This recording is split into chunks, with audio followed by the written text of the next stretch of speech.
안녕하세요. 네, 이제 우리 찬양을 시작할 건데요. 오늘 친구들이 많이 안 보이는 것 같아요. 어떻게 되는지 자리 다들 앉아 보실까요? 선생님들도 자리에 앉아주시면 감사하겠습니다. 네, 처음으로 우리는 너는 축복의 씨앗이라는 찬양으로 서로를 축복하면서 찬양하셨으면 좋겠습니다. 너는 축복의 씨앗,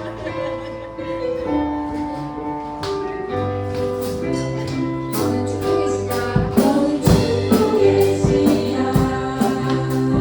하나님께서 만드셨죠. 너는 축복의 씨앗, 하나님께서 지으셨죠. 너희 주님의 사랑이 쏟이우고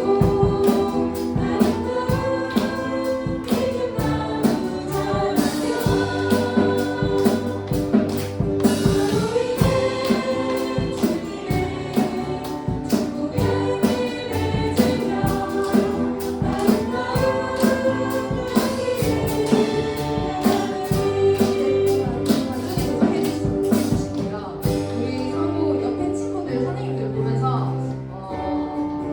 반갑습니다 인사하셨으면 좋겠어요. 반갑습니다. 또 이제는 사랑합니다 인사하셨어요. 사랑합니다. 또 마지막으로 하나님께서 당신을 사랑하십니다 인사하겠습니다. 하나님께서 당신을 사랑하십니다. 우리가 서로를 다른 사람을 또 나누면서 살아가야 되잖아요. 이거를 나 혼자 이렇게 머릿속으로만 생각한다고 되는 게 아니라 이거를 계속 입술로 꺼내는 훈련이 필요하다고 생각해요. 그러면서 더욱더 서로를 알아갈 수 있고 그럴 수 있으니까 우리가 이렇게 계속 입술로 고백할 수 있는 우리 모두가 되었으면 좋겠습니다. 다시 한 번 더 찬양할게요. 서로를 향해서 손을 뻗으면서 찬양하시겠습니다.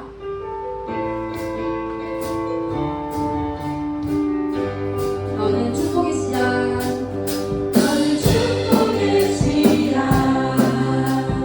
하나님께서 만드셨죠. 너는 축복의 씨앗,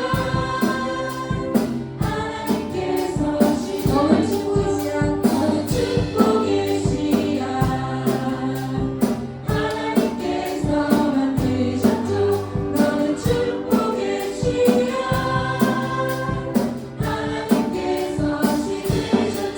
너로 인해 주님의 사랑이 싹트이우고 아름다운 믿음 나무 자라며 너로 인해 주님의 축복 열매 맺으며 아름다운 나기를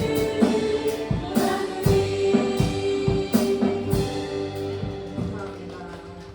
네, 다음으로는 저희 그 여름 성경학교 때 열심히 했던 그 율동 기억하시나요? 제목 맞추시는 분 반에게 점수를 30점 드리겠습니다. 한성이. 맞습니다. 박수. 화평관 맞나요? 화평관에 30점 주세요. 그런 의미로 다 같이 일어나서 함께 율동하시면서 찬양하셨으면 좋겠습니다. 네, 찬양하시죠.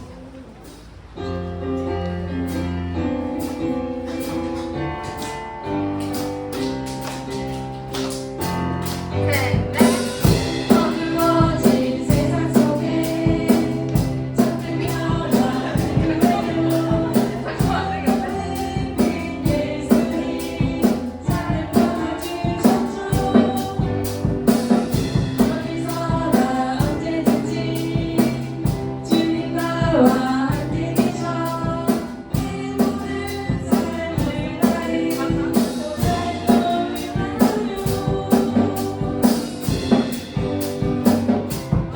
완전하신 하나님의 완전한 뜻대로 이 땅의 샬롬이 내 몸의 길을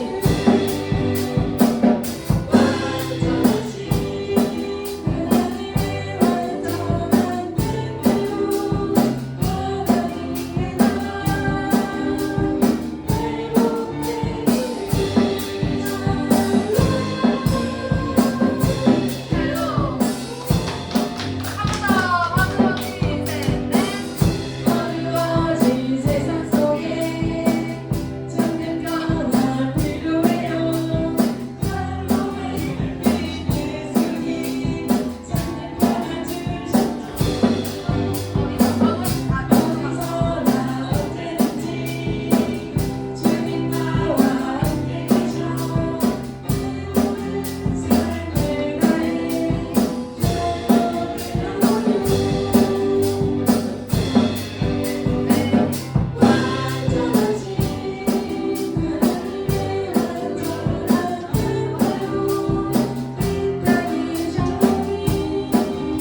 하는 걸로. 선생님 기억이 안 나가지고 조금 하정이 열심히 했어요. 자, 우리가 계속 이때까지 이 곡을 음원으로만 틀고 했었는데 처음으로 같이 찬양팀이랑 같이 했어요. 악기를 섬겨주시고 계신 선생님께 박수 한번 주세요. 감사합니다. 자, 마지막으로는 하나님을 예배하는 이 시간이라는 찬양을 하실 텐데요. 예배를 시작하기 전에 또 예배를 드리면서 우리가 찬양할 때만 또 기쁜 게 아니라 예배를 통해서 우리에게 깨달음을 주시는 정말 하나님의 말씀을 듣고 우리가 살아 숨 쉴 수 있거든요. 그래서 예배를 준비하는 마음으로 찬양했으면 좋겠습니다.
사도신경 하심으로 초등부 예배를 시작하도록 하겠습니다.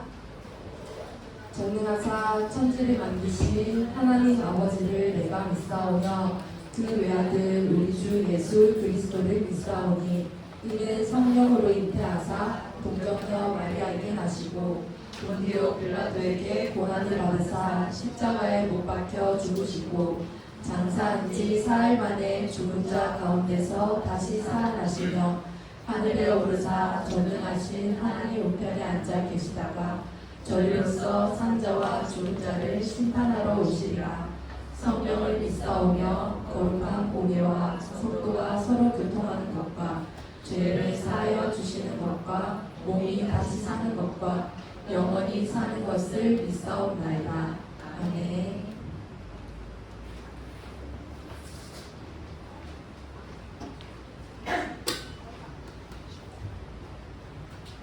기도하겠습니다. 사랑하는 하나님 아버지, 오늘도 우리를 이곳에 모시고 예배드리게 하시니 감사드립니다. 예배드릴 때 성령 하나님을 담하여 주셔서 아이들이 모든 시간에 은혜로 누리게 하시고 하나님과 더욱 가까워지는 시간이 되게 하시옵소서. 말씀을 전하시는 저 부사님 목소리에 성령의 은혜를 담아 주시옵고 함께하는 선생님들도 은혜 부어주시어 사랑과 은혜가 넘치는 공동체가 되게 하여 주시옵소서. 이번 주도 예수님을 믿고 의지하며 모든 어려움을 위하여 한 주가 되게 도와주시옵소서. 예수님의 이름으로 기도드립니다.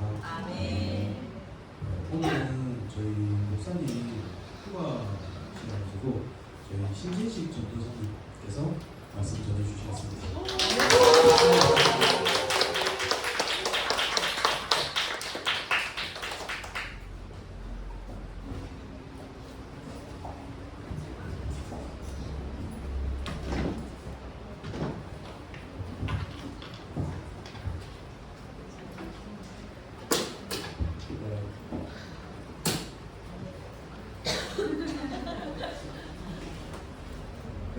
처음 보는 사람.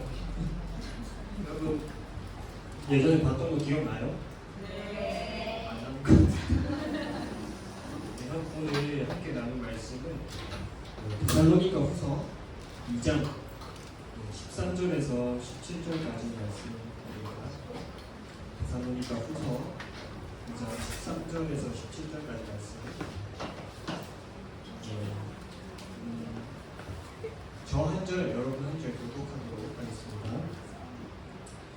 주께서 사랑하시는 형제들아, 우리가 항상 너희에 관하여 마땅히 하나님께 감사할 것은 하나님이 처음부터 너희를 택하사 성령의 거룩하심과 진리를 믿음으로 구원을 받게 하시니 이를 위하여 우리의 구원으로 너희를 부르사 우리 주 예수 그리스도의 영광을 얻게 하려 하심이니라. 그러므로 형제들아, 굳건하게 서서 말로나 우리의 편지고 가르침을 받은 전통을 지키라. 우리 주 예수 그리스도와 우리를 사랑하시고 영원한 위로와 좋은 소망을 은혜로 주신 하나님 우리 아버지께서 네, 함께 읽겠습니다. 너희 마음을 위로하시고 모든 선한 일과 말에 굳건하게 하시기를 원하노라. 아멘. 여러분 한 주간 잘 지냈나요? 네. 목사님 출가하셔가지고 전사님 왔어요. 여러분 다 계약했나요? 아직 안 했어요? 한참 멀었어요? 아 좋겠다. 전사님은 휴가 갔다 와가지고 이렇게 보니까 전사님 다음 주에 수강 신청을 해야 되더라고요. 그래서 전사님 이번 주에 계속 시간표를 짰어요. 그래가지고 전사님도 학교 다니고 있어가지고 이제 학교 갈 때가 다 됐구나. 그래서 좀 마음이 별로. 네, 우리 오늘 말씀을 통해서 함께 은혜 나눴으면 좋겠습니다. 여러분 혹시 보이스피싱이 뭔지 알아요? 네. 전화로 돈 뺏어가. 맞아요. 맞아요. 이게 약간 이런 전화나 뭐 통신수단 이용해가지고 이 상대방을 교묘하게 속여가지고 돈이나 뭐 이런 거를 이렇게 뺏어 그런 약간 사기 수법의 하나는 이 보이스피싱이라고 하는데 여러분들도 이 보이스피싱 아는 것처럼 요즘 이 많은 사람이 보이스피싱을 잘 알고 있어요. 근데 왜 사람들이 잘 알고 있는데도 알면서 속을까? 왜 알면서 속을까? 할 때 이 사기의 수법이 날로 갈수록 더 교묘해지고 더 정교해지고 진짜 사람을 속일 만한 그런 사기 수법이 지금도 계속해서 생겨나기 때문이죠. 그럼 우리가 이 보이스피싱을 당하지 않으려면 어떻게 해야 할까요? 여러분 알아요? 네. 핸드폰을 안 씁니다. 아예 원천을 찾는. 근데 이상한 소리는 안 되지. 맞아요. 수신 차단. 수신 차단. 전사님보다 더 잘하는. 맞아요. 이렇게 전화를 받다가도 뭔가 이상하다 하면 전화를 안 받거나 아니면 부모님께 말씀드리는 게 우리가 이거를 당하지 않을 수 있는 최고의 방법, 예방법이라고 하죠. 근데 우리가 오늘 말씀을 통해서 우리가 꼭 배우고 붙잡아야 하는 말씀, 그게 뭘까? 우리가 오늘 말씀을 통해서 좀 알아갔으면 좋겠습니다. 넘겨주시면. 여러분 이 데살로니가는 이 바울이 두 번째 전도 여행 때 복음을 전한 곳이에요. 그래서 이 바울의 전도 여행이 정말 쉽지 않았습니다. 그래서 바울을 쫓아다니면서 괴롭히고 바울을 죽이겠다고 협박하고 그런 온갖 어려움들을 바울이 겪었어요.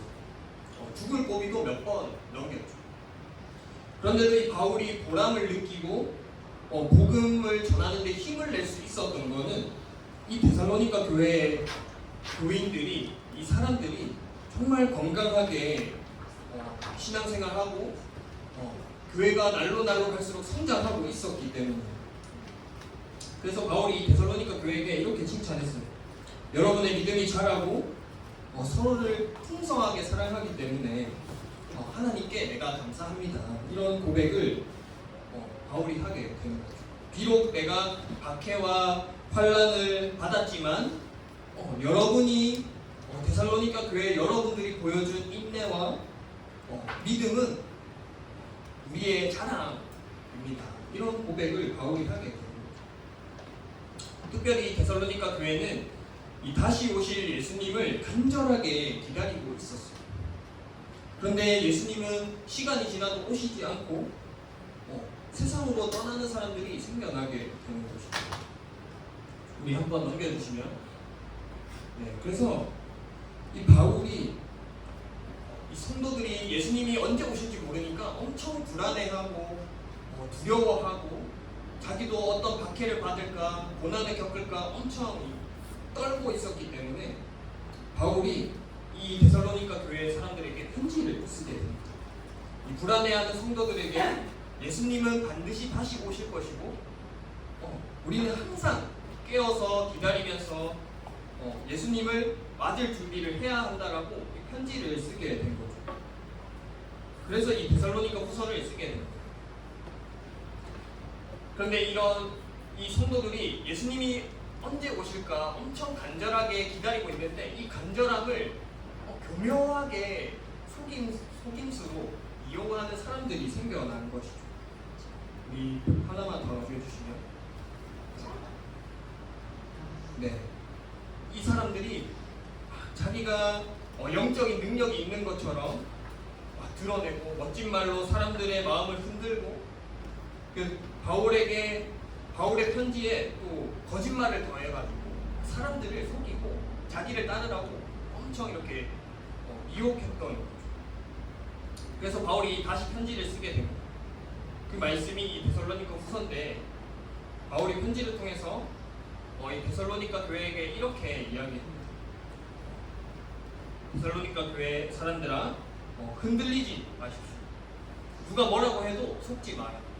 진리를 떠나서 헛된 것을 따르는 자들은 심판을 받게 될 것이다. 여러분, 우리가 진리를 떠나지 않으려면 이 진리를 붙잡아야 합니다. 그리고 이 진리를 붙잡기 위해서는 우리가 이 진리가 어떤 건지 알아야 한다라는 거죠. 이 속이는 자들이 진리처럼 보이는 말을 하지만 결국 그 말은 다 거짓인 것이죠.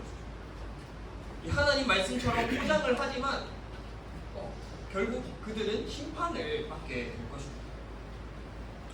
하나만 더 넘겨주시면,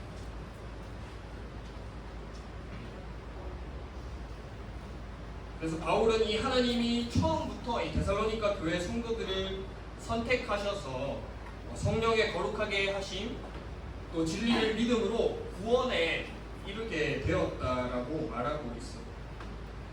여러분, 구원은 우리가 노력해서 얻는 게 아니라 성령님이 우리를 거룩하게 하심으로 이루어진다라는 거예요.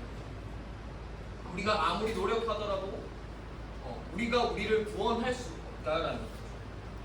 성령이 우리를 거룩하게 하시면 우리는 이 진리의 말씀을 깨닫게 되고 알게 되고 또 사랑하게 된다라는 거예요. 이 속이는 자들은 잘못된 가르침을 하지만 사람들을 또 멸망의 길로 인도하지만 이 진리의 말씀은 구원으로 인도하고 우리가 하나님을 바라보게 한다라는 거예요.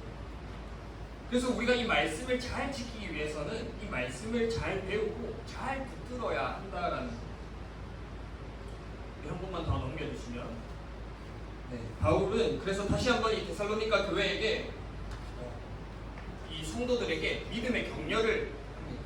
15절 말씀에 이렇게 이야기합니다. 그러므로 형제들아, 굳건하게 서서 말로나 우리의 편지로 가르침을 받은 전통을 지키라. 여러분, 이 거짓, 이 가르침에 미혹되지 않으려고 하면 굳건하게 서 있어야 합니다.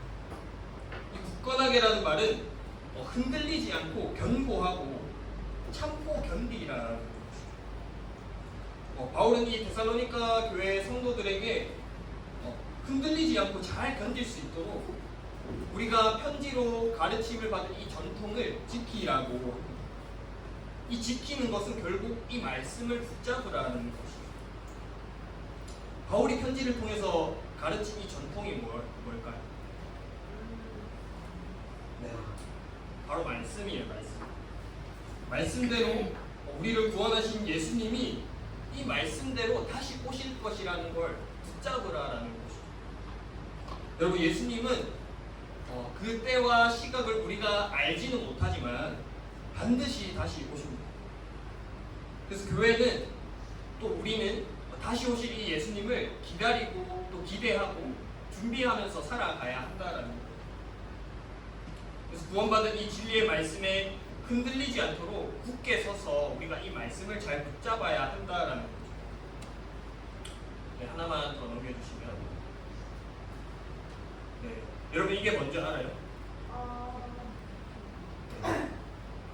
전사님도 잘 모르는데, 네, 보면은 이게 개선주라고 해요. 저 나무처럼 박혀 있는 게 개선주라고 하는데, 이게 바닷가에 이제 항해하지 않는 배를 묶어둘 때 사용하는 겁니다. 그래가지고 강한 바람이 불어도 이번 주에 태풍이 왔던 것처럼 태풍이 와도 배가 떠내려가지 않도록 이게 잘 붙들어 준다라는 거죠. 여러분, 말씀을 붙잡는 것도 마찬가지예요. 말씀을 우리가 확실히 붙잡지 않으면 우리가 바람이 불고 그런 풍랑이 불어올 때 이 떠내려가는 배와 같이 우리의 믿음이 흔들릴 수 있다라는 거예요. 그럼 우리가 말씀을 잘 붙잡기 위해서 어떻게 해야 할까요? 네. 우리가 설교 시간에 또 예배 시간에 또 하나님이 주시는 말씀을 잘 듣고 우리가 그 말씀을 잘 붙잡고 살아가야 한다는. 여러분, 이 음식을 만들 때 재료가 필요하듯이 우리가 이 믿음에는 이 말씀이라는 재료가 필요합니다. 우리가 예배 시간을 통해서 하나님의 말씀을 듣고 또 선생님들과 공과 시간에 함께 말씀을 나누고 할 때 그것을 잘 우리가 정말 음식을 소화시키듯이 꼭꼭 씹어서 말씀을 꼭꼭 씹어서 우리가 잘 소화해야 한다는 거죠. 그런 습관이 여러분들 가운데 있었으면 좋겠어요. 집에서나 또 학교에서나 또 교회에서 그런 우리가 말씀을 듣고 배우고 또 말씀대로 살려고 노력하는 그런 습관이 여러분들에게 있었으면 좋겠습니다. 네, 우리 함께 마지막으로 한번 읽어보고 제가 기도하도록 하겠습니다. 함께 읽어볼까요? 시작! 믿음 위에 굳게 서서 말씀을 붙잡아요. 전사님 기도하겠습니다. 하나님 아버지, 감사합니다. 귀한 주일을 허락하여 주시고 우리가 삶을 살아가면서 정말 예배 시간을 통하여서 또 각자의 삶 가운데 하나님의 말씀을 잘 붙잡고 살아갈 수 있도록 하나님 함께하여 주시옵소서. 하나님, 우리 초등부 친구들 하나님 가정에서나 학교에서 학원에서 하나님 또 교회에서 하나님이 주시는 그 말씀을 잘 붙잡고 정말 많은 풍랑과 바람과 그런 것들이 불어와서 나의 믿음을 흔들지라도 정말 그 말씀을 잘 붙잡고 흔들리지 않는 믿음을 가지고 살아갈 수 있는 우리 초등부 친구들 될 수 있도록 하나님 함께하여 주시옵소서. 모든 것을